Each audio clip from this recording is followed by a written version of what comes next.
Welcome to Mouni media.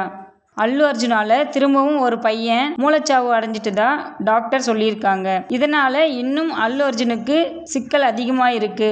அதாவது actor அல்லு அர்ஜுன் நடித்த புஷ்பா 2 படம் டிசம்பர் 5ஆம் தேதி ரிலீஸ் ஆச்சு இல்லையா? அப்போ ஹைதராபாத்ல இருக்கிற சந்தியா தியேட்டருக்கு அல்லு அர்ஜுன் போயிருக்காரு. அப்போ அல்லு அர்ஜுனை பார்த்த உடனே கூட்ட நெரிசல் அதிகமாயிருக்கு. அந்த கூட்டத்துல சிக்கி 39 வயதான ரேவதி அப்படி என்ற ஒரு லேடி இறந்துட்டாங்க. அதுக்கப்புறம் அந்த சினிமா தியேட்டரோட ஓனரையும் அல்லு அர்ஜுனையும் அரெஸ்ட் பண்ணாங்க. ஏன்னா ப்ராப்பரான ஆர்டர் வாங்காம தியேட்டருக்கு கூட்ட சிக்கலை அதிகப்படுத்ததினால அரெஸ்ட் பண்ணியிருந்தாங்க.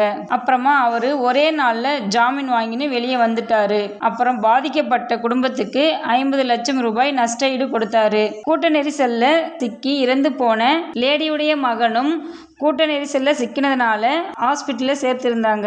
இப்போ இந்த பையனுக்கு இன்னும் உடம்புல சிக்கல் அதிகமானதுனால மூளைச்சாவு அடைஞ்சிட்டதா அந்த பையனை செக் பண்ண டாக்டர் சொல்லியிருக்காங்க. இருந்தாலும் அந்த பையனை காப்பாத்துறதுக்காக ட்ரீட்மெண்ட் போயிட்டு தான் இருக்கு. எது எப்படி இருந்தாலும் அந்த பையன் குணமாகணும்னு நாங்க கடவுள்கிட்ட பிரார்த்தனை பண்ணிக்கிறோம். இந்த மாதிரி அடுத்தடுத்த அப்டேட்ஸ்களுக்கு எங்க மௌனி மீடியா சேனலை ஃபாலோ பண்ணுங்க. நன்றி.